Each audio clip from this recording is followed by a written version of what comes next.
Astro Bot, Game of the Year winner at the Game Awards 2024. With fun gameplay, a charming style, and references to PlayStation's history, this little bot has been put up in the high chair as possible mascots for PlayStation. And with this title never really finding a true host, I believe he's got the star power to stay. But all this talk of a mascot for PlayStation has reminded me of one of my favorite PlayStation characters. Known for being a cute little goober, having a bunch of crossovers, and yet still getting forgotten by Sony, Toro Inoue. Dubbed the official mascot of PlayStation. Even though most people might only know him as that one Sony cat, he's actually a very popular face in Japan. So today, I want to talk about the legacy of PlayStation's forgotten mascot.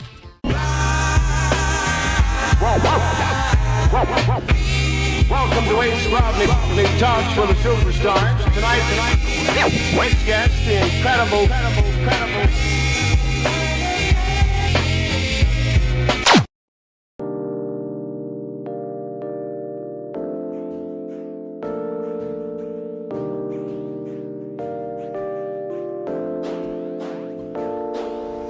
For the history of Toro, we need to look at another piece of PlayStation history. The year is 1999, and Sony Japan has just released their first ever portable console, the PocketStation. A peripheral and console released on the 23rd of January. The idea of the device was an interactable memory card allowing players to download and play mini-games from the save-supported titles. However, it wasn't just pre-existing games that were built with the PocketStation in mind, but exclusive games that were made with the PocketStation's compatibility.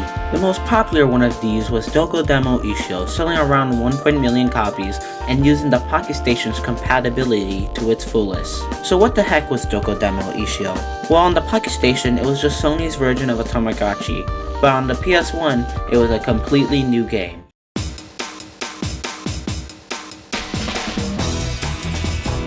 Released on July 22nd, 1999, Doko Demo Issyo revolves around Pokepies, virtual pets you can interact with. Much the game is watching your Pokepie do activities within their room and interacting with them, with the main gameplay feature being communicating with your Pokepies through a keypad system, teaching them new words. And with this system allowed players to interact with games in a whole new way, as the Pokepies will use previous words you taught them to interact with the player. And this is where our lovable white cat makes his first appearance. Being the mascot character for the series, Toro is introduced as a childlike white bobtail Pokepie, whose dream is to become a human and wants us to teach him human things.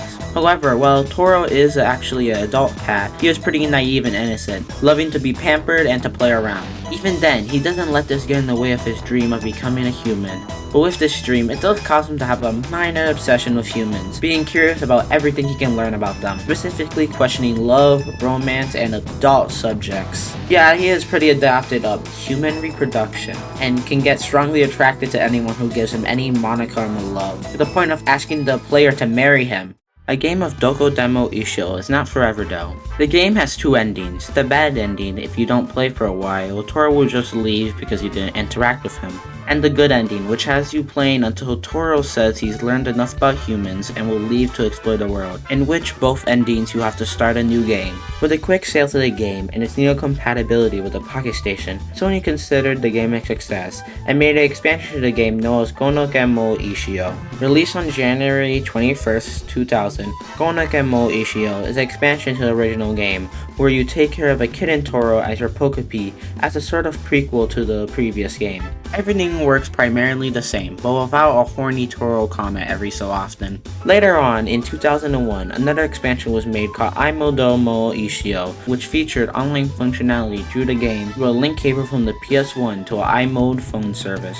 After the hit success of Doko Demo Issyo, Toro quickly grew into a mascot for PlayStation in Japan, to the point by the early 2000s, Toro has been firmly placed as an icon in PlayStation's marketing, becoming a hit with the Japanese market. And with the success of Toro and the new PS2, a plethora of games were made for Toro. First off is Toro on Holiday, released in 2001, an exploration-based game where the player and Toro travel through a Japanese town. And since the PS2 now had the ability to play DVD films, the game used recorded audio for its environment, having Toro be able to fully live and ask questions about the landscape. Doko Demo Issyo, Toro and the Shooting Stars, released in 2004. This is an adventure game where you and Toro travel through a small town to collect pieces of a shooting star and solve mysteries.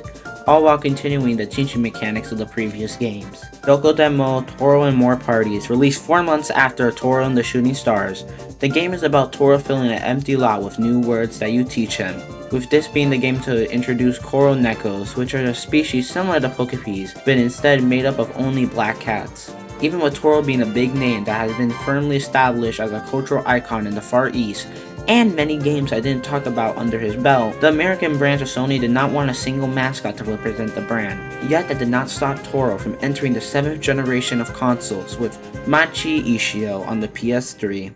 Running from November 11th of 2006 to 2009, Mascot Issyo ran as a free-to-use live service game in which players would hop on and have Toro and Kuro host a news show covering various new games for the PlayStation.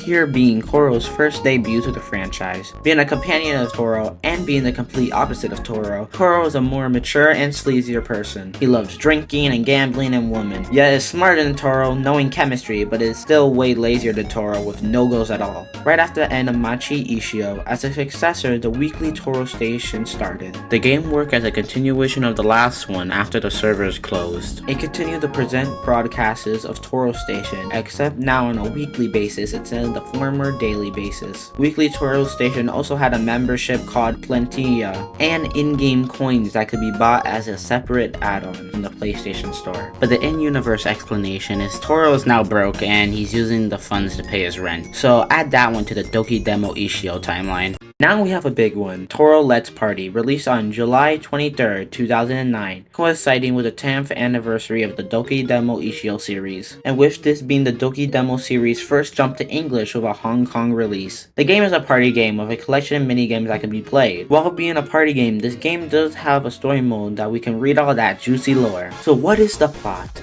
Well, the story follows Toro and Kuro going around places to fill out the memory diary, because when filled with thank yous from people, it can grant any wish. So throughout the game, Toro helps people using his costumes, introducing one of Toro's most iconic traits, his extensive wardrobe. And after helping a person, they will teach Toro a lesson, keeping the teaching themes of the franchise. Now we have Toro's Friend Network, running on the PS Vita from 2011 to 2014 in Japan, and 2013 to 2015 in North America. We have finally made it to the point in time where Toro has touched the soil of the US of A's. And in this game, if you can even call it a game at this point, but we've gotten so far from what a game is, I generally don't know. Well, in this software, you find friends on the PlayStation Network because Sony wanted to piggyback off of Meat Plaza. But as a part of this game, there was a mode called Toro's Friend Dungeon because I don't know what the developers were thinking when coming up with this name, but whatever. It's basically just find me in the Meat Plaza. And then there's also Toro and Friends Ocean Town, released to Android and iOS in 2019 and released worldwide in 2020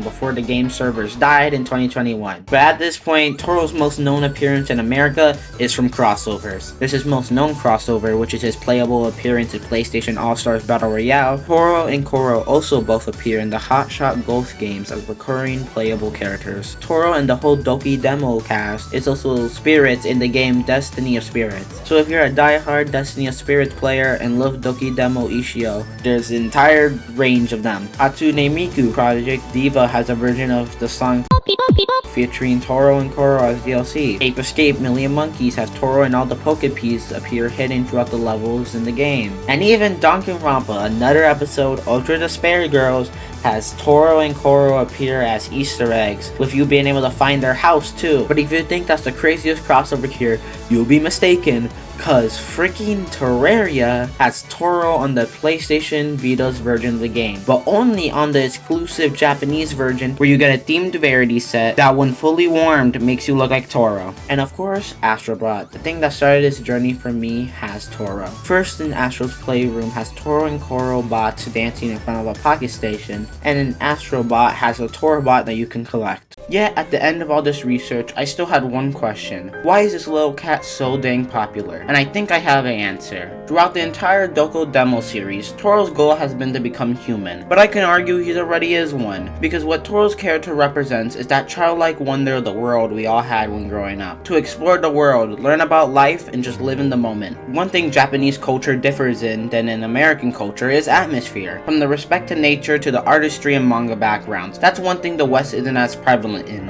Which is why I think Toro's making a steady resurgence in the West, as people nowadays want to live with a more atmospheric aesthetic. You could see it if you just search up Toro on Google. People love Toro. And you know what? Toro and the whole Doko Demo Issyo series might now just be relegated as a nod to Sony's past, destined to only appear as a cameo for PlayStation. But this cat and his whole crew deserves to be known for their legacy. So next time you see that small, white, often horny cat, you remember everything from the Pocket Stations to the friend dungeons, because that's just Toro, and he'll never be forgotten by me.